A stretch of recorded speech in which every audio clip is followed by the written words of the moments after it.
Welcome to round 4 of the Women's KISS Super League. This is round 4, of course, of 8 weeks of spectacular racing. The first time we've had pro cyclists racing esports, and of course this is exclusively held on Zwift. And this week we're on the spectacular course of Richmond. And for the very, very first time, I'm actually sat alongside the legend that is Mr. Nathan Guerra. It's going to be a fantastic race, but before we have a look at what's in store for the riders on the iconic Richmond course, Nathan, let's have a little look about what happened actually last week in terms of results and the current team standings, because the Zwift All-Stars and the Zwift Academy Dream Team, they've been firing on all cylinders. Yeah, last week we saw the Zwift Academy as well as the All-Stars completely dominating the race, actually. We're looking at the current team point situation. Zwift All-Stars, 163 points, 43 points out ahead of ShoAir 2020. As far as the pro teams go, obviously ShoAir and Canyon Shrimp have been showing up. Zwift Academy Dream Team quickly, though, it looks like starting to get their act together and rise, week in and week out. Last week definitely being an example of that, as we did see the Zwift Academy with Natalie Uckland up in there, and also in the top 10, Claudia Baring. I think Zwift Academy are this week I'd be watching out for them. They've got, the Mary Wilkinson, Ione Johnson's in there. I have a feeling that Zwift Academy are going to show up and try and take some points this week and try and rise up, try and hunt down the All-Stars a little bit, as well as, 2020, though, out there. There's another rider we haven't seen out there yet that has shown up this week. Pretty big deal. Yeah, I mean, Chloe Dygart, one of the most complete all-round riders, still only 22 years of age, but sensationally won back in 2015, on the Richmond course, both the junior road race and the junior women's time trial as well. So it'll be very interesting to see how she rides this course on Zwift. It's completely different on Zwift, but of course, it does mirror the climbs, and this is the only course on Zwift that features 2 cobble climbs,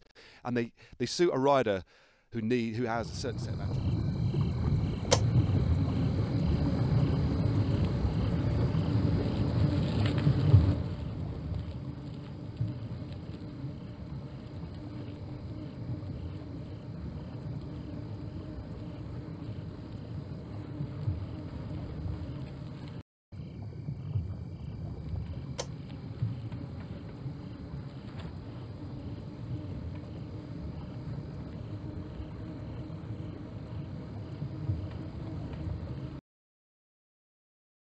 Ability and showing up on a race. I mean, we just got some pure power here out there today from Chloe, and I think that if she's able to translate that into the tactics of Zwift racing, translate that into Libby Hill, into the 23rd Street climb, we could easily see her be a rider that just walks away from everybody if she shows up with the real world power into the Zwift world and reality up against the likes of the All-Stars, the Dream Team, and then of course 2020 has been showing up week in and week out and super consistent, actually.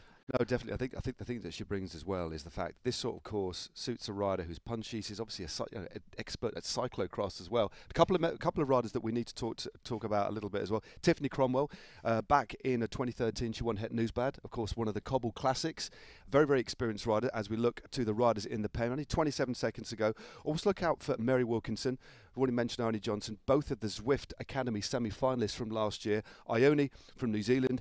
Very, very quick at the finish, but obviously Mary Wilkinson's come across some running and has got that kind of horsepower that she can just go all day long. And another rider we need to watch out for as well, Lisa Brennau, riding for WTN-Rotor, the world time trial champion in 2014 in Ponferrada. And on the back of that, she was second in the road race as well. But Nathan, here we go. Are off. Here we go. It's a great field, cracking course. Let's see what happens. Yeah, then the orange numbers are going to be popping, it looks like. Quads locking as usual here. And right from the get-go here, what do we got on the front end of the race? Who's leading things out? As usual, though, Zwift starts are extremely fast right from the get-go. We do compare them a lot of times to real-world cyclocross racing, mountain bike racing. Yep. People looking for what would be almost like a hole shot. In Zwift racing, the hole shot is essentially making that lead group, making that first break that tends to happen if riders are caught off guard. So when you are sitting in the pens, a lot of times you're ramping up into 7-8 watts per kilogram just to hang on to the crazy fast start that we do see happening right here, right now, actually. On the right-hand side of the screen, we do see 2020 there, it looks like, making the way up toward the front now. And then Brenner now from WTN-Rotor. And that's a rider that could try, as you were saying, being a former world champion or time trial.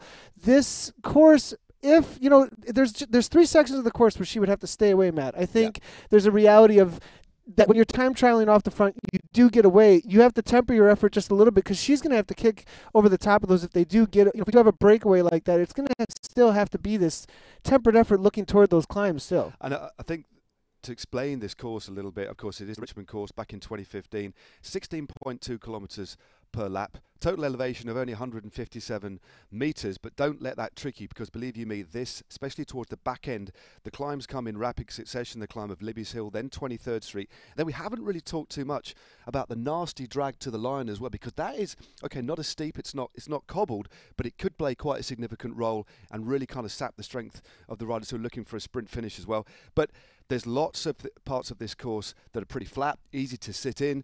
So it really is a course of two parts, isn't it? It's kind of not like New York where it's undulating. It's essentially flat and then three brutally steep, sharp climbs on this one. Yeah, up front here, we're going to see a lot of hand-holding legs, we call it here. A lot of the pack just kind of sticking together, looking for wheels.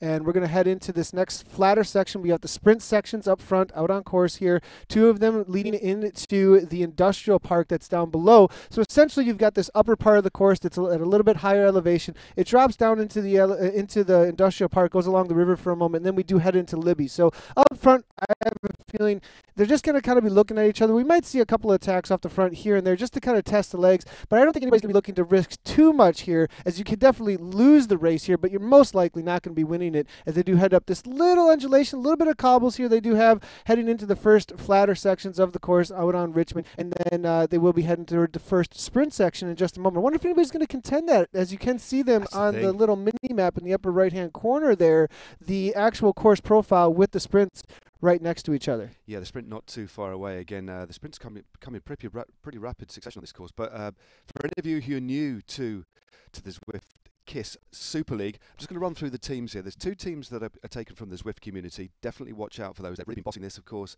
They race regularly on Zwift. Then we have 7 professional teams in the mix as well. I'm going to go through the names of the riders before we hit the significant part of the race. Still a long way to go, still around 29 kilometres. Remember, 2 full laps of the Richmond course. We've got the Zwift Academy Dream Team. Iona Johnson, Helen McKay, Laura Ran Vring-Mortal and Mary Wilkinson. 2 of those riders were, of course, semi-finalists at the Zwift Academy, the Canyon SRAM Zwift Academy from last year. We've got 2020 featuring Amanda Koch, Melanie Wong, Chloe Dygart. They don't have a 4th rider in this particular event. Hagen's Berman Supermint, the American squad, Harriet Owen, Lee Ann Ganzar, Lisa Ricetto and Staria Telegreen. The bunch is still all together at the moment. Then we have Valcar-Cylance, Alessia Viglia, Ilaria Sanguinetti, Chiara Consoni and Silvia Pollicini. As you can tell by my pronunciation, that is an Italian team, not a French squad. Then we have the Zwift All-Stars, a couple of national champions in the mix here. Cassie Boldy, Gloria Baring, the US Zwift national champion. Former US Zwift. Former US. Thank you very much for cutting in their expertise to the fore. That's what it's all about here, expertise. And Vicky Whitelaw. Then Dolcini Van Eyck. We have Maren Scott, Mika Dox, Jessie Vandenbulk and Anisha Verkmans. Then we move on to Canyon SRAM, of course. We've already mentioned the very, very experienced Tiffany Cromwell. Be interesting to see how she goes in this. I know she rides quite a lot on Zwift, but racing is a completely different proposition. Alongside her, Christina Riffel, Omar Shapira and Rotem Agifinovic, both of those riders from Israel, the first time they've been on the team. And then we have WTN-Rotor. Watch out for those guys in the red and blue. Lisa Brennauer, the team captain, former world time trial champion, multidisciplinarian. Also alongside her, Laura Vicelli, Claudia Costa, Laura Asensio. And then the final team, Biglia, is Maria Vittoria Sperotto, Elizabeth Banks, Sophie Wright, and then Nicole Hanselman. So I've got everybody named. They are the teams, and things now starting to hot up. Yeah, we are seeing, it looks like on the front here in the pink and blue now, the Italian team now actually trying to take over a little bit here. Hagens Berman, though, it looks like Superman now taking on the left-hand side. There's Canyon SRAM making the way to the front now. And it looks like there was a little bit of a kick leading into this first sprint section, but I think it was just a little bit of a test in the legs. Doesn't look like a whole lot's going to be coming of it just yet. We'll see if we can get an idea if there's any splits here. As it does look like the pack has been whittled down a little bit. This is the main pack that we're looking at out on course. Should be taking a left-hand 180-degree turn now in just a moment. And in front of them will be the first sprint banner in just a moment. We do see the Italian rider there now making her way backwards on the right-hand side of the course there. There's the Canyon SRAM team now, as we do see, making their way backwards now. Looks like it was just a little bit of a kick. A couple of covers did happen there momentarily as they were looked a little bit worried about somebody maybe getting away.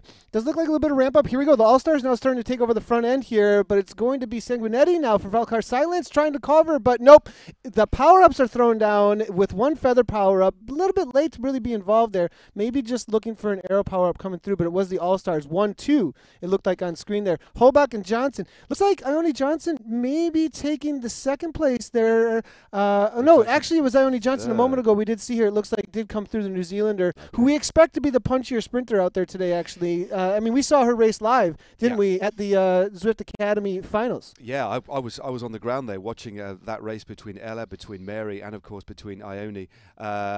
That was on the flat volcano circuit, so fast and flat circuit. Now we've seen a couple of aero power-ups now and a draft power-up being used. As we see these power-ups being used just after the sprint, I think it's worth, as we've still got a fair bit of this race to go, if somebody just joined us thinking, what the heck are we talking about? Explain, deconstruct the power-ups for us. Yeah, so out on Zwift, there is the ability to gain power-ups. There are a bonus ability that you can have that the riders, if you were on their first-person point of view and you were seeing what they were seeing on their screen right now, up in the upper left-hand corner, there's this little circle that you can put a power-up in. The way that you get that is either through a lap banner, a sprint banner, or a KOM banner, and it rolls through the power-ups, and then it selects one randomly for you. There is a drafting power-up that is an advantage to you that you can use, which decreases the amount of power you have to put out while you're on someone's wheel, because there is drafting in the game of Zwift, so just like in real life. And the icon there is basically a little van? It's the little van. So when you see the little van over the top of the heads there of the riders, that is a drafting power-up. Then there is the feather power-up. We're kind of going in ascending order almost of what how much advantage of the value there is in game. So as far as racing goes, so if you get a feather power up, that reduces the weight of your rider by about a watt per kilogram there for 15 seconds. A little shorter power up, but it's very powerful on a climb because that is a lot of extra power on a climbing situation. From a power to weight ratio situation, that changes the game changer, isn't it? Completely a game changer. As long as you're in the 6 to plus percentage as far as the gradient going uphill. Then the arrow power-up being what is known as the strongest power-up out in Zwift, as it does reduce the drag on the avatar significantly for the riders, actually. So the arrow power-up is the helmet, the blue helmet that you'll see above the riders there, and you're looking for that in a sprint almost every time, or to just give it away. And we actually saw one used just a moment ago. It looked like by Vicky Whitelaw, and it looked like she was maybe on the attack a little bit after that sprint to maybe perhaps use the advantage of the riders who just sprinted to maybe put a little bit of a counter dig into the pack there. I mean, it's interesting, the way I think that the wonderful thing about racing on Zwift is the kind of gamification element. And a lot of especially the riders from the All-Stars and the Dream Team, they've raced on Zwift a lot. And as we've seen in the men's racing as well, it's taking a little bit of time for some of the pros to adapt to the gamification nuances, because if you get those right, it's a real game changer. Using the draft advantage to come off the back of a bit of high pacing to kind of slingshot you into the lead with the combination of a power up. All these little things that you learn are going to make this such a more exciting and tactical proposition. Yeah, so there is the reality of the power-ups, which you really need to know when to use them, how to use them, what are they going to do. You need to know when the banners are so that you know if you have the wrong power-up for what's coming up next. You want to use this one now and get a new one as it comes through. So there is that you whole... can't hold on to two at any one time. You only get one. You can only hold on to one at any one time. So there is a little bit of a tactical thing going on there. But, I just started racing out on Zwift again recently, started training a little bit more. You're looking quite lean. I thought you were looking quite lean. I don't know about that, but the reality, relearning for me, even the drafting out on Zwift was a little bit of a learning curve again, and I've been racing since beta. And so there is a nuance to knowing where to be when around riders and how much effort you really need to use. And what I've seen over and over again, especially with the pro riders, is using too much energy at the wrong times and using too little energy at the wrong times. It's getting it just right as far as where you need to be when, and knowing how your avatar is actually interacting with because you can get worried. You can think, am I losing the wheel and use way too much, and the next thing you know, you find yourself off the front because you don't understand how much draft you're actually getting, perhaps. So being able to read the screen and what's going on there in conjunction with the controller that is your legs and the power now, rather than a controller in hands, is how you do control the gameplay. We do see an attack here, though, coming from Ione Johnson, the person that we thought would be taking down these sprints, being countered almost by Behring, but it looks like Claudia Behring, former Zwift national champion, riding for the All-Stars there, now coming through. Looked like second place, Matt. I'm not positive. We'll have to wait for maybe some results there in a moment. We've got confirmation, but Ione and Claudia, two riders that know each other very, very well. Claudia there, just on the left-hand side, but moving through in the centre, being mopped up. Still got about 25, 26 riders in this front group. I think we definitely saw a few riders did distanced at the start, but that's something we have seen riders. It's so important to understand what is going to be asked of you in the early stages of a Zwift race. Therefore, a warm-up vitally important because it is absolutely brutal, but we're still on the flatter part of this course. It's just dropping down. We're coming towards the top end of the circuit before they double back. It's essentially a very, very long circuit with a dog leg, and as we head towards the back end, we have these 3 climbs still to come. So a lot of the hardest racing still to come. And I wonder which rider's going to do the lighting up here. We do see a couple of power-ups being thrown down there with the drafting power-ups. They might have been drafting power-ups looking for a better power-up coming through there, but it did look like there was a little bit of separation and some counters after that sprint there. Perhaps some of the riders really suffering off the back just a little bit. We do see Chloe Dargart now on the front. This was the rider we talked about before the start of the race here. Someone new to the world of Zwift racing, new to the scene at least amongst the KSL here. We have not seen the likes of Chloe yet out in the racing world, and I'm really interested to see what happens once we do come through the industrial park here in just a moment. They will go along the river and underneath that bridge, and then after that they're looking straight at Libby Hill, the climb of about 1 minute 10 seconds or so, everything you've got. And really the 1 minute power on this course is kind of the telltale about who might be able to win. And Chloe Dargart, being a track specialist, world champion on the track, I mean, she's one to watch out for that 1 minute power. She is riding with a lot of confidence. Remember, she's 22 years of age, is Chloe. An exceptional rider. We've already talked about winning both events at junior level on this particular circuit. And she's not just good on the road. She is a multi-talented. She's a good mountain biker. I mean, as we're coming up a little bit of a drag. The first climb, of course, will be the climb of Libby's Hill, but it's not a quick approach. You've got a long, flat running. We're just going past the industrial site here. We do a left turn, and then it's a nasty kind of 1 or 2% drag before the climb even starts. So it's really hard towards the foot of the climb, isn't it? Yeah, it is really all about positioning at that point. You know, that's what they're going to be looking for right here because, I mean, the reality of the meters all the way back to the back of the pack, looking maybe to try and get a little bit of a rest. If you rest up, though, too much and you find yourself out of position, it could be a 10-meter difference over the top, and that could be the split. If you let that split go, next thing you know, you're chasing down the back end of Libby Hill, and you're about to look at a 17% gradient. That's a 30 seconds long. Time, is there? It's everything you got to the top, and if you've already been chasing and you haven't allowed that heart rate to come down, the race is gone. No, definitely. Well, this is the approach. We've got about 1.5 kilometres to the bottom of the climb of Libby's Hill. Remember the atmosphere back in 2015 on this climb. It was absolutely electric.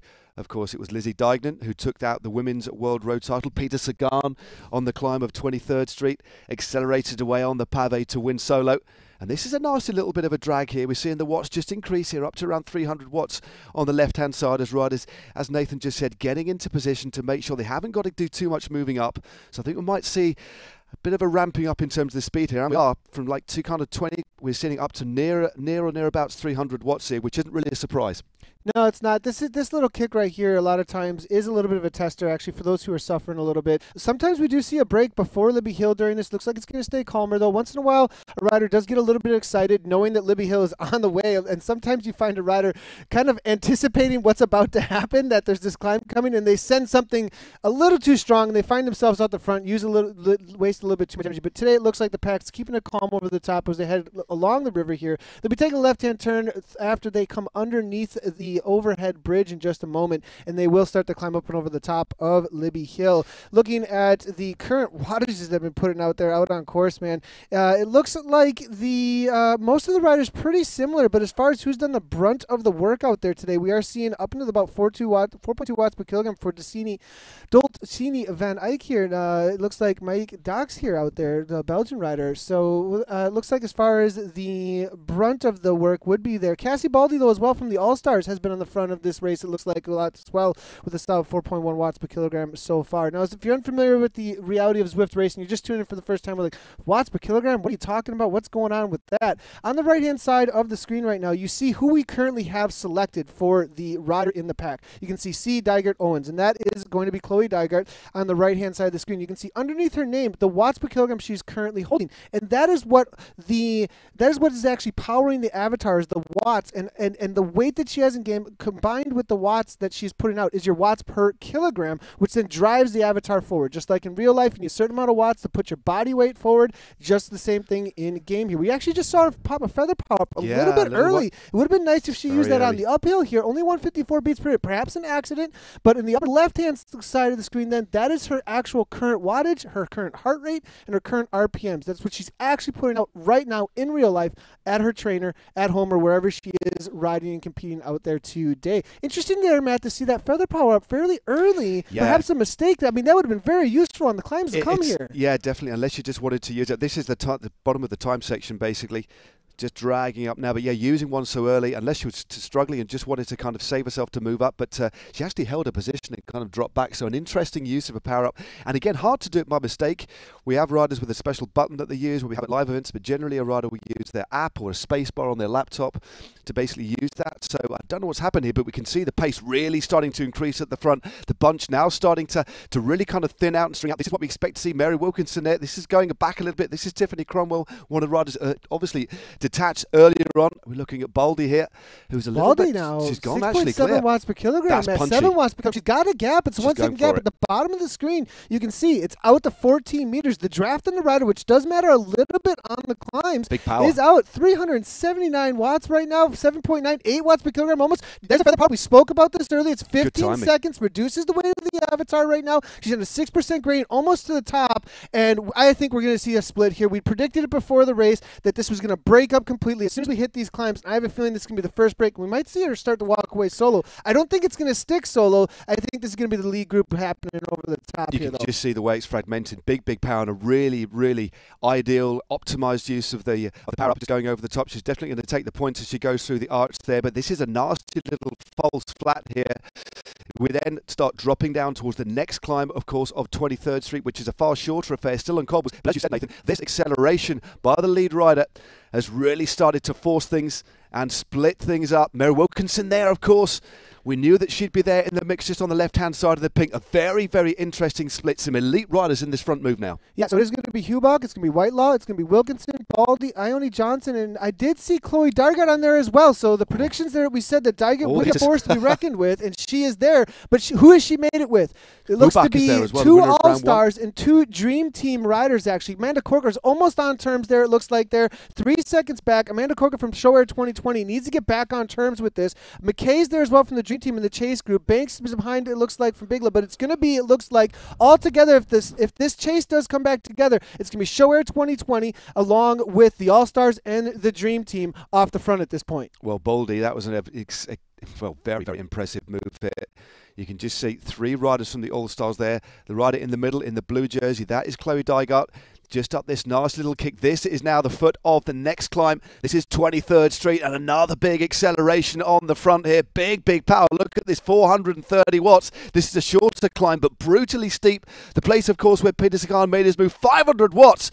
The All-Stars throwing down the power on this climb here, Nathan. Yeah, the All-Stars are battling each other out here today, and they're pushing each other, it looks like, to make this break stick. Regamoto, though, from the Dream Team trying to chase it down. I think that might be the hope, is going to be Wilkinson. It looks like Ione Johnson. They know that if they don't follow the wheels of these All-Stars right now, and they're very familiar with the All-Stars. They race them week in and week out. They race them in the Community League as well. They race them during community events, and now they're here in the Kiss League for the women trying to chase down the very familiar wheels of those All-Star team, and it looks like it's gone now, and it's only Ione Johnson. The sprinter, though, we spoke about that as well. Mary Wilkinson in there as well from the Dream Team, now trying to close things down. Whitelaw on the front there from, it looks like, coming out of Australia, the national champion of Zwift, making her way up toward the front. Hubach's there as well. It looks to a 2020 pro cycling still involved just with Chloe Dargard.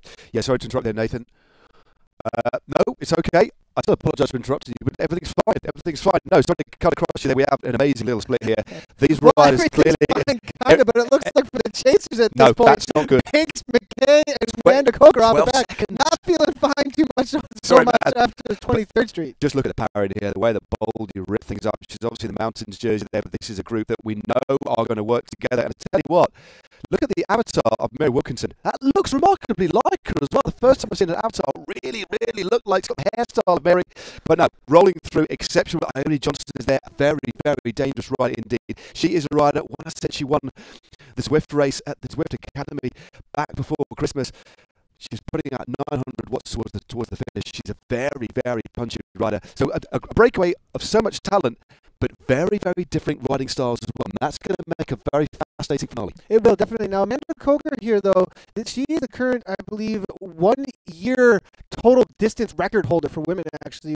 I believe it is, maybe even for men and women. Oh, she's an endurance expert, yeah. She's an endurance expert. Amazing, she's actually. on the front, 5.5 watts per kilogram of this chase right now for Show Her 2020. She wants to get back involved with Chloe at the front here to try, it looks like, work together and make sure that 2020 have still the points to chase down the reality of the Dream Team and the All-Stars who have been dominating the team points so far. They're at the top. Show Her 2020 currently second overall in the team points, but that is going to change if they don't close this down and bring a couple more other riders into this front group. Well, just going to a quick apology for the poor sound that many of you may be experiencing. We've got our team trying to work on that for you, so please stick with us. We'll try and improve things as best we can. But meanwhile, we have got a humdinger of a race. We're now going up the finishing climb. It's a long, nasty drag, and then that plateau. There's no real descent off the top of this climb at all, and this is really starting to sap the legs. But look at the power spikes we've got here. Mary Wilkinson in about 3rd or 5th position. Ione Johnson still there, and they've opened up this lead. It was 5 seconds over the climb, then it went up to 12 seconds. The group are trying to desperately claw things back, and this is a little bit further back down the road. Yeah, a little bit of a chase here now. It looks like probably about 4th or 5th group out on the course here. Vekkeman's here out of Belgium now in the 3rd chase group, it looks like here, but we're back at the front here with Whitelaw now from the All-Stars. Ione Johnson here now right on the wheel there. It looks like McKay and Regan-Mortal, they're both from the Dream Team trying to get back involved with the front end of this group, and they just come over the top of the Governor Street climb. Now, speaking of Governor Street climb, what happens after Governor Street and the reality of, as you said, there is no downhill, so it ends up being this kind of false flat at this point into the sprint for the lap flat / finish banner. But then because there is no downhill, this is a section if there's riders who have just lost the wheel, just a little bit behind them, then it's head down and TT away in a team time trial or even a solo time trial, because those riders aren't going to have anything left in the legs. There's only a certain amount of power that you can put out once you're at threshold, and Governor Street tends to put you at threshold, put you at that limit, and there's just nothing more you can give. The riders will know that, and they'll start to try and break away now. Well, as we just head into the finishing line, who back, of course, there for the All-Stars on the right-hand side. This is an elite breakaway. Again, apologies. We have had a few little problems with our sound. It won't be long before we just pass through the finish line. We've crossed the finish line. There is 1 lap to go. What we're going to do, we're going to have to cut the stream for about 15 seconds, but please stay with us. All we're going to try and do is improve the quality of this feed for you. Don't go away, but bear with us. Just going to cut feed.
Mary Wilkinson.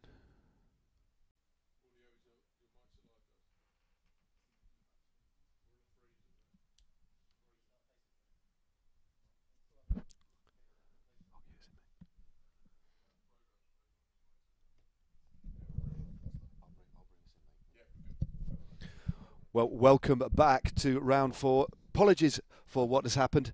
with the feed there, but this is turning out to be an absolutely sensational race. We are well into lap 2. They've gone through the finish. We've got an elite break. We have Mary Wilkinson there for the All-Stars. We have Cassie Boldy from the All-Stars. Vicky Whitelaw is there as well. We have also Amanda Coker and Chloe Dogart, both from the 2020 team. Ione Johnson is there from the Zwift Academy Dream Team, and from the All-Stars as well. Hoback, but it's split again at the front. What a race we are having here, Nathan. Sensational stuff. Still nearly a full lap to go. Yeah, and it looks like we're seeing here off the back, 19th place currently that I'm looking at right now. Polsini here now, it looks like, for Valcar-Cylance there. Brennar, Brennar here from WTN-Rotor. We said that this was a time trialist that might be able to win on the day here, but it looks like she's fallen off the back during the climbs. That's going to be a difficult point. I mean, during those climbs here, she might be able to pull and claw herself back here, though, into a situation to be in the, it looks like the third chase group out on course. She's about to take a right-hand turn onto this little bit of a cobbles, but the front group at this point, I believe, is quite a ways into the flatter section of the course to be approaching the sprint here in just a moment. Yeah, I think it's worth mentioning at this point. I think we'll go back and look at who's in the front group. We'll kind of reappraise who's up there. Still think it's that 7 or 8 elite riders that have gone clear. Bossing it at the front are the community teams. But it's worth mentioning we've seen riders like Tiffany Cromwell and Lisa Brenner out the back. But these are consummate road riders. But what racing on Zwift is such a different proposition, isn't it? It's something that they need to learn to adapt to. And we've seen a power up at the front here. Yeah, Brennauer there from WTN-Rotor. She looks like she's not real interested in sitting around for too long. She's certainly not. Go right on up to Claudia Baring there. Claudia Baring, I thought, was involved in the break there, but it looks like back off the back here. Now we're back up at the front, though. There's Dygart. There's Hubach. This is the front group now. They've really established themselves. Amanda Coker's been trying to make that chase, but it's out to 17 seconds. As we said on this section, there was no downhill after Governor Street, and because of that, they were able to time trial away a little bit here. And it looks like the All-Stars. Look at how organized this All-Stars team is with 13.2 kilometers to go right now. Chloe Dygart making her way to the front, it looks like, and is also interested in keeping the gap, perhaps, because Amanda Coker there, it looks like, as well as Banks and Sykot there, it looks like they are perhaps not, she's not too interested in allowing them to come on back into the group. She could get a little help from Amanda here. What do you think the tactic is there, Matt? She could. I think that these riders know the quality of Amanda Coker. They do not want to let her get back in contact at all. And it's in their interest from a team perspective. The All-Stars and the Zwift Academy Dream Team are in a very, very strong position here. As long as one of those riders wins, as we see an acceleration from Dygart again on the front. Well, look at the power. Going for the sprint with 12.5 Ks to go. She is absolutely full of fight, of course, knows this course in the real world like the back of her hand and is bossing the virtual world at the moment, making it very, very difficult. She is on a flyer of a day, just over 400 watts, still 12.5 kilometers to go, and this young American is socking it to the Academy teams. Yeah, 6 watts per kilogram, as we can see, 179 beats per minute in the upper left-hand corner, 330 watts now. She does have a little bit of a gap, though. But the reality is, in Zwift, you got 3 riders behind that are all in the All-Stars. Very well-oiled machine that they are, that team. They brought it back. And there's the reality there also of the Zwift Academy Dream Team. She's going for a little bit of a sprint here, actually, jumping on the Whitelaw's wheel. And can she continue on with this kind of an effort, though? It gets shut down very quickly there from the All-Stars. And now we do see a power up here coming from Hubach, looking to win this sprint competition here. Dygart trying to follow up with 10 watts per kilogram. This could cause a break as well, but it looks like it's going to be easily won by the Danish rider there, Louise Hubach, the Danish national champion, absolutely demolishing this. But it does end up with a split between the riders. Dygart on the front there. Looks like she's going to take the opportunity of that split and try and hold onto this wattage and this gap. Yeah, that's a classic textbook maneuver that we see on the open road in the real world as well. Riders using the slingshot effect of a hotspot sprint or a king of the mountains to go straight over the top, and that's what we've seen Dygart do. She's willing to attack this race. Still a long way to go. Still, of course, the 3 key climbs in this course. Libby's Hill, 23rd Street, and then that long drag to the finish. But look at the power here, 350 watts. The watts per kilo are absolutely off the scale here at the moment. Still a long way to go. There are the stats of Chloe Dygart.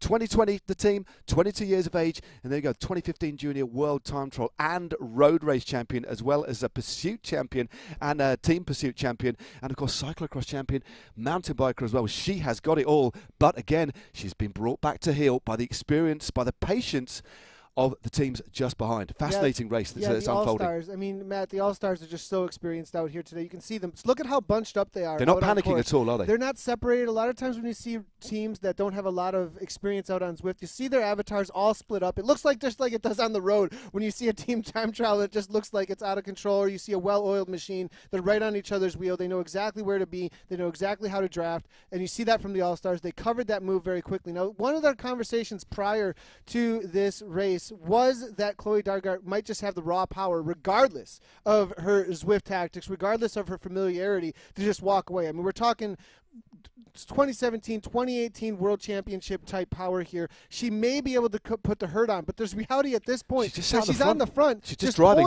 just driving it at 5.3 watts per kilogram. This is both power, but plus almost an experience perhaps at 5.1 on the front. She's just driving the pace for this pack now.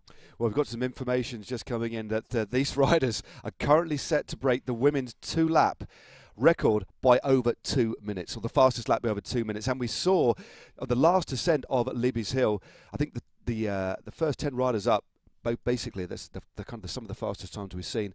We will get some stats in the mix in just a moment's time. They're in the top 10, Matt. Yeah. Top 10 all time. Yeah, top 10 all time. Whew. I mean, that just shows the power and the quality of the field here, and also the willingness to go on the offensive on this course. But this is an elite group, but I'm surprised by the work rate of Daiga Owen. She's clearly exceptionally confident, but is she doing just a little bit too much? Because we must remind you, although in this virtual world, it's like riding in the real world. The riders sat behind the wheel of the young American are going to get the effect of drafting. They're going to be spending kind of 30% less energy as they sat in the slipstream, and she's still willing to press on and pursue on the front. Now you can see on the right-hand side of the screen, as you just said, the riders are putting out a little less watts per kilogram than Dygert currently is. Now Mary Wilkins is putting out 2.8 watts per kilogram versus Dygert 5.0 on the front. That is a huge difference. That's the difference between being in an endurance zone versus being in the threshold or over threshold into your VO2 max. But you can only hit, as far as those who aren't familiar with those, those exercise physiology or even those zones that you would use for training, we're talking about the kind of effort I can hold for maybe 10 to 20 minutes when you're talking about threshold. And when we're talking about VO2 type efforts, we're talking about something that's only going to be 1 to 5 minutes or so. And, we saw Dygert now disappearing, though, from the screen here. Perhaps a dropout. Now we do get mechanicals in the world of Zwift once in a while. And the team car, hopefully, that's at her house there, could try to get her back involved in the front end of this race here. But perhaps we've got a flat on the side of the road here for Dygert, and that'd be way too bad to see, as she was the only hope at this point for any of the pro teams. Yeah, she was looking exceptionally strong. She was the only rider, I think, with the capacity to really upset the apple cart, and the only rider to infiltrate this front move, which is made up of riders from the Zwift Academy All-Stars and the Zwift Dream Team as well. As you can see, the riders in the pink and in the blue. Wilkinson now head to the front in that pink jersey. Ione Johnson is the rider just behind. Who back from the All-Stars there? I believe Wilkinson is working for Ione right now. I think so. I think that's exactly what's going on. She wants to win this sprint competition most likely. She wants to jump on this next sprint banner we're about to see. And Ione Johnson, as we saw in the Zwift Academy Finals, has one of the strongest sprints we've seen out on Zwift. Indeed, and Boldy is the rider there. There it goes. There we go. Ione Johnson just taking a little bit of a launch there. Good teamwork, and she would take maximum points. That sprint, still a fair distance to go, 8.5 kilometres to go. May I remind you, if you've just joined us, this is round 4 of the Women's KISS Super League, the first and only esports league featuring professional cyclists. 7 teams from the women's professional cycling team, 2 teams from the Zwift community, and all of the action held exclusively on Zwift. And this is a humdinger of a race, 2 laps of the Richmond Woulds Course, totaling 32 Ks, and we have some very, very good riders out in the front group. And Dygert is back. It looks like the team car was able to get her back involved in the race. She got in the race convoy. She got a momentary internet drop. So if you do have any kind of internet dropout, but you're able to reconnect quickly to the game or to your internet, at that point it will put you right back into where you were. She was riding alone, most likely, just blind for a little while. That's what most likely was going on there. Held in with the pack here, kept her watts there, it looks like, and it looks like Dygert back at the front, still driving the pace, 4.4, still using the same amount, almost the same amount of effort as we saw before, but it looks like Ione Johnson, 189 beats per minute. We're currently looking at her. Well, now we've swapped over to Dygert now on the front here. 420, it looks like, Pro Cycling presented by Showair, 171 beats per minute. It's dropped by 10 beats. That's one of the interesting things about Zwift that you can see as far as the stats and the metrics go. Upper left-hand corner, it was over 180 while she was driving 5 to 6 watts per kilogram in the front. Looks like she's calming it down, more of a tempo pace. Still not a recovery pace that we're seeing from the riders behind her, though. They're all down to 2, 3 watts per kilogram. The reality of how much effort she's put in is really going to come forward once we do hit Libby. And this is one of my favourite courses to ride on Zwift. I'm a regular user of Zwift myself, and it's actually to try and keep this power up on the downhill sections. Because of the way physics work, it's actually harder. So they're really, really hurtling down this long drag, and then of course we hit the flat section before the build up to Libby's Hill. A reminder: Libby's Hill and 23rd Street, 2 of the only cobble climbs that we have in Zwift. And this, of course, is the circuit that was used a few years ago. A kick from Hubach here, Matt. And I think it's because she knows the danger of these situations. Chasing downhill against a group, out on Zwift is actually scarier than chasing uphill, because the speed is just getting away from you continually. Exactly, and it's hard to get on top of the power, isn't it? Exactly. Like it is in the real world. Getting over top of the power, as well as the reality of the group ahead of you is just gaining speed just because they're a group. And you have to put out way more than the group that's ahead of you. And so closing that down is almost more difficult than on a climb, because on a climb, you just know I have to put out a little bit more watts per kilogram and it'll slowly come back. On a downhill, on any group situation, it's almost impossible to bring it back. Okay. There's Looking at the sprint lap overall points now, it looks like Ione Johnson takes that down. Claudia Barrett taking second with 10th. Louise Hell back there for 9th. So it looks like it's going to be the Zwift Academy Dream Team throwing down and grabbing those sprint points for the competition. Indeed, and of course we've got a mountains classification. The jersey currently, more the polka dots currently being held by Baldy, who's in this group. Now we've got some pretty interesting stats here. This group out in front, Huback and Whitelaw, they've got the lowest average power for the race so far, but they've got the fastest sprints. So that is something they're clearly riding very, very wisely. Of course, at the moment, we've got Chloe Dygert happy to make the pace on the front, again, using that little bit more energy. She's either feeling very, very confident, or she's not playing this quite right. I don't know. But again, when you look at her palmares, when you look at her results, she clearly is one of the most gifted riders in this front group. And for the first time now, she's dropped to the back, maybe thinking she needs to take a little bit of a breather, because these couple of ramps here before that little gradual approach to Libby's Hill can take it out of you. But for the first time, we've seen her maybe thinking about things and moving back, getting that shelter, that little kind of vacuum within the back of this group here. Now, last time around for the first lap for Dygert, we did see her throw down that feather power up early. We saw her have to attack from the back of the pack. Perhaps we could see her this time around play it a little bit smarter, a little bit more experience out here, exactly, and perhaps see a better attack off the front there. Now, speaking of the wisdom out on course there, as far as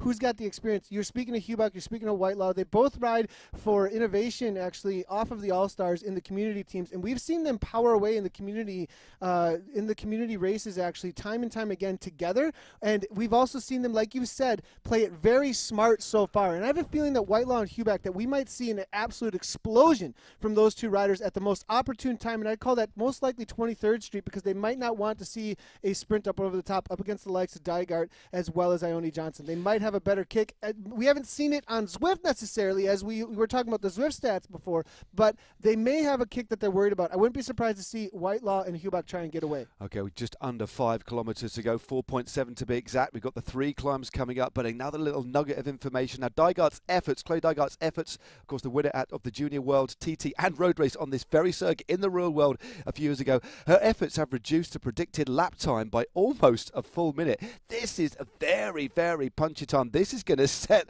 the bench for lap times on Zwift in Richmond very, very high, to almost unattainable heights. But what it's made for is a fantastic spectacle. 5 of the best riders on Zwift and one of the finest riders in the real world as well, doing battle heading into these 3 final climbs. It's one for the punchers. How are these riders going to play? It's Mary Johnson on the front at the moment for the Dream Team.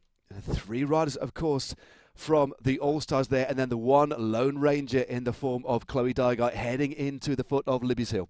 What a narrative here playing out, actually, out on course. We've talked over and over again about the community versus the pros, and we've got one of the best pros in the world right now, obviously, out here on course on this Richmond course. She's one in the real world here. Gone to the back it looks like actually Dygert there with maybe a little bit of an internet issue again here. Hopefully she can get that taken care of here and stay connected here. Back to the back of the pack now. She's going to have to climb from the back now at this point here. And where is Dygert? Dygert's going to have to really kick over the top. She's not in screen right at this moment. Hopefully that dropout will take care of itself in just moments. Now, it's not just going to be the community team that we're going to have on screen for the moment here. Wilkinson making her way to the front there from the Dream Team, trying to lead things out as they're going to start. The KOM officially will start as they come by this red banner right here. And it's going to be about a minute of everything they got to the top. Now, Huback now moving up the outside. Remember the winner of round 1 of the Women's Kiss Super League, taking it to the front, stringing things out. Ione Johnson now moving into the wheel of the Danish rider.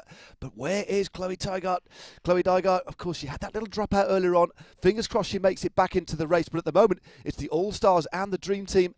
Of course, the orange, the blue, and the white, and the pink. And wonder, I think Mary Wilkinson is just starting to drop off the back a little bit here. Wilkinson actually on the front there. It's Ione Johnson, the sprinter, who's dropping off a little bit. So, Johnson here, I believe, is going to struggle. Being a pure sprinter, we did see Mary Wilkinson at the Zwift Academy finals there, now dropping back as well. But she is a better climber, and she may be able to hang on to the All-Stars here. And it's going to be the All-Stars just taking over at the front here. And out of the saddle, it's going to be Huback here, the Danish rider now. Whitelaw trying to follow it up there. The 2 stronger, I would would call them, of those riders from those All-Stars. Hubach still 8.1 watts per kilogram, 175 beats per minute. You saw the heart rate now rising as she hit this final little turn as they head on over toward that KOM banner. We'll see what the times are over the KOM in just a moment here. But Johnson, 5 seconds back. Baldy dropping off as well. It's just going to be Wilkinson now, along with Hubach and Whitelaw. They're going to make it over together. Well, Wilkinson in at second position here. And it is still Hubach, the Danish rider, winner of the opening round, really powering on, not letting off the power at all. Very consistent effort. She would take maximum points. Dygart's back. Well, she's been teleported in and out of the game at the moment. I must admit, although it's not kind of great, it kind of adds a weird element of excitement for us. But Dygart, the American, is back in the mix. Back in the picture. Well, I think she actually took the points going across the KOM. We'll get confirmation of that. Baldy, of course, has now been dropped. She's 11 seconds off. Ione Johnson, the winner of the Zwift Academy race within Zwift. She's just off the back, so we've got 3 leaders. Wilkinson, 4 leaders, sorry. Wilkinson, Dygart, Hubach, wow, and Whitelaw. And there we go. This is an absolutely fascinating situation. And Dygart straight back to the front again. And we've still got the climb of 23rd Street. This is that plateau we've just finished. We're now going to drop down, really carrying a lot of pace into the foot of the penultimate climb, again on cobbles, but this is shorter, but just that little bit steeper, isn't it, Nathan? Yeah, you do see that, this is going to be everything you got for 30 seconds again. 180 beats per minute here from Chloe. It looked like she had to kick a little bit more than maybe you had wanted to. Into 400 watts here, just on this downhill. She's ramping up into this climb. Will she have the power to hang on over the top? Here comes Hubach, 8.4 watts per kilogram. The All-Stars from the back making directly to the front here. Louise Hubach looking to take over on a 12% gradient uphill with 2K to go. Dygart trying to follow, but she does not have the orange numbers, it looks like, to do so. Whitelaw sitting on Dygart. Wilkinson, I don't believe Vicky Whitelaw is going to make the chase here, actually. The All-Stars here are going to let one go and play the cat and mouse game here against Dygart and the Dream Team with Wilkinson and make them chase down the attack. I wouldn't be surprised to see it a counter from Whitelaw if there's anything left in the legs. Indeed, with Dygart still just getting on to the coattails of Hubach. Hubach again now moves herself into the polka dot jersey. Dygart, the fastest ever up Libby's last time through. And another little attack it is. Dygart going off the front. Another acceleration. She's got so much under the hood. Dropping down now. We've only got 1.7 kilometers to go. But of course we have the fearsome drag up to the line. Fascinating finale. Dygart is just moving clear. Not enough. But look at this. Hubach straight back into the wheel.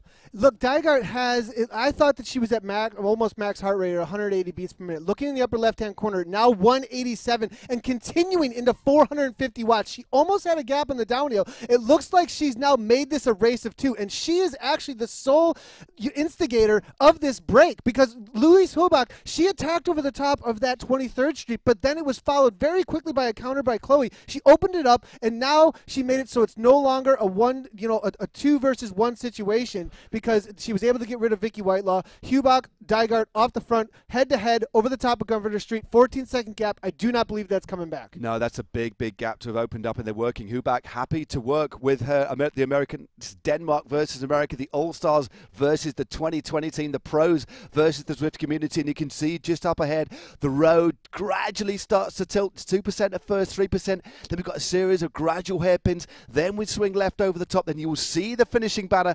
Who is it going to be? But look at this, Chloe Dygart, happy to sit on the front. Maybe she's just going to try and go very, very long and drop Hubach off her wheel. But Hubach is sticking to her like glue. The winner of round 1 against the multiple world champion, national champion, Dygart Owen on the front here.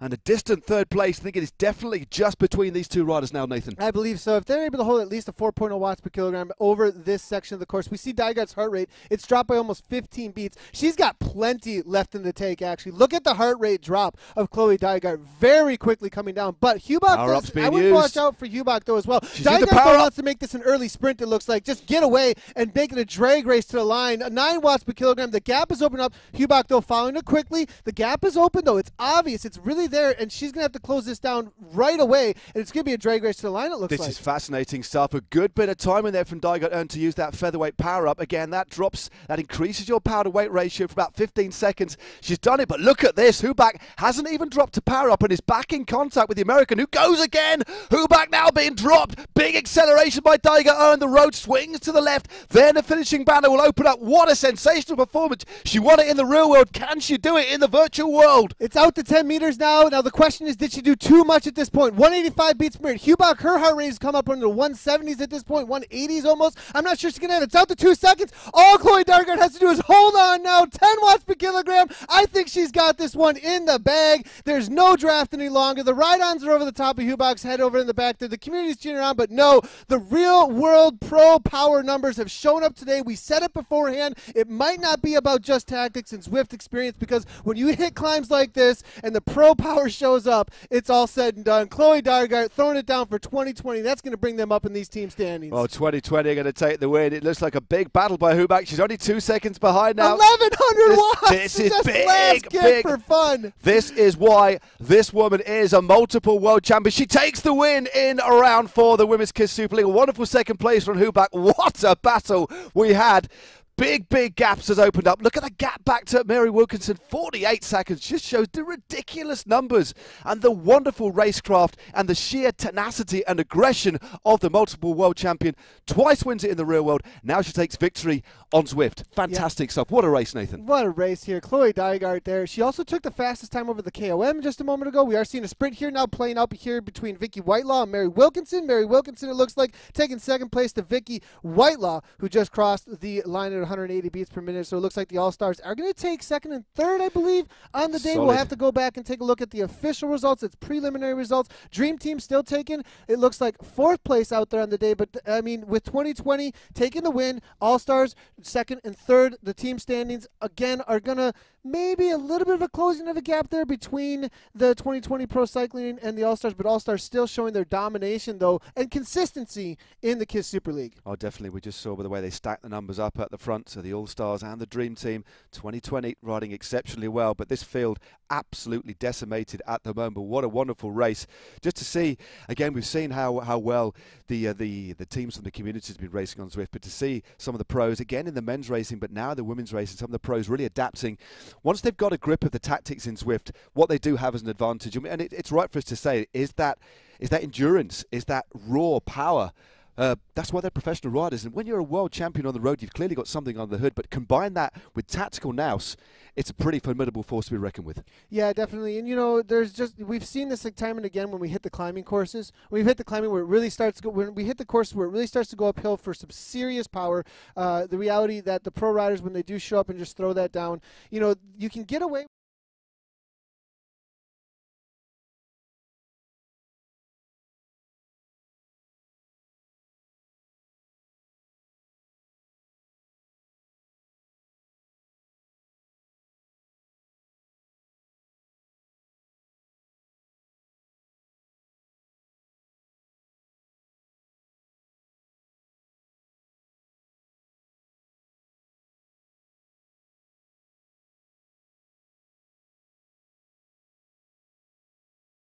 And here are the results. Well, there we go. Confirmation that the multiple world champion does it in the virtual world. Chloe Dargard-Owen of Show Air 2020 takes the win. 2 seconds in front of Luz Hubach. Vicky Whitelaw of the Zwift All-Stars in third. Mary Wilkinson of Zwift Academy. Solid ride by her in fourth. Then we have Ione Johnson of the Zwift All-Stars, of the Zwift Academy, should I say, in fifth. 46.5 seconds back. Then over a minute back to Cassie Baldy. Early leader of the King of the Mountains classification. Then we have Amanda Coker, the endurance athlete, up there as well for Show Air 2020. She was just nearly 2 minutes behind. Lizzie Banks and Marion Scott, they are your top 9. And in a few moments' time, we'll have a look at how that's affected the team standings. But we thought this would be an attritional race. Again, it's definitely a course of two halves with those punchy climbs. But what a showcase for women's racing in the virtual world, mate. Absolutely fantastic stuff. Yeah, really, really good. You know, we said that Libby Hill as well as 23rd Street would be the deciders. We saw it break up right from the get-go. At the first time up over the top, we had that lead group, it looked like, of about 6-7 riders or so. And then that broke up again coming around, you know, that dropped off a couple of the Dream Team and the All-Stars riders. Then at the end there, you saw Chloe Dargard kick it over the top with Hubach, got away on 23rd Street, and it was all said and done. A battle between the two of them. And then Chloe again kicks over the top of Governor Street and absolutely ends the race for everybody. Yeah, I mean, to see the way she kind of just shows her level of fitness and her real ability. We'll have a look at the team standings coming up in just a few moments' time, but what a win that was. Just the way that she accelerated multiple times and then was able to deliver 1,100 watts to the finish. Mind-blowing stuff. Here is the situation in relation to the teams. The Zwift All-Stars still top of the rankings with 213 points. They've closed the gap a little bit. It's not too much in between them. Showair 2020 in second now with 159. The Zwift Academy up there in third place with 104 points. Then we have Canyon SRAM in fourth. Hagen's HB-Supermint in fifth with 57 points. Valcar-Cylance in sixth place. In seventh, the Bigler Cervelo Pro Cycling with 41. With WTN-Rotor are there in 8th with 37 points. And 9th at the moment with still 4 rounds to go, Dolcini Van Eyck with 36 points. So still all to play for, still 4 rounds. We're only at the halfway point, but what an absolutely wonderful demonstration of how great the sport can be. Esports, it's exciting, it's fast, it's furious, and to have the athletes in the real world coming in and bossing it and showing what we can do, it's sensational. Absolutely. It's really cool to see, you know, the power that's being put out there by Showair 2020 specifically today, as well as Canyon SRAM being in these team standings here. But, I think there is also the reality that we have 4 races left. Like, as you said, right? There's only 4 races left. A few of these pro teams, if they really want to start getting into standings here, they're going to have to start stacking the teams a little bit. I mean, the All-Stars are showing up week in and week out here, and they're involved in these breaks every single time. Maybe a little homework to do there for the pro teams, as well as bringing the likes of Chloe Dygert from their teams to show up. What a sensation that was. I need to lie down. I don't know about you, but the action does not stop here in the virtual world and in the real world. Can't believe I'm sitting next to this guy for the first time ever. But tomorrow we have the next round of the Men's KISS Super League as well. We'll be hosting it again. Make sure you do join us at exactly at the same time. That should be absolutely sensational. Then, of course, we've got rounds next. We've got the British Championships to come as well. Keep it here on Zwift, on the KISS Super League. It's absolutely wonderful. For now, from me, Matt Stevens, and from Nathan Guerra, well, what can I say? I don't know, ride on? Right, yeah, no, right, exactly. Please ride on. And thanks very much for joining us. Join us again very, very soon. But for now, it's goodbye.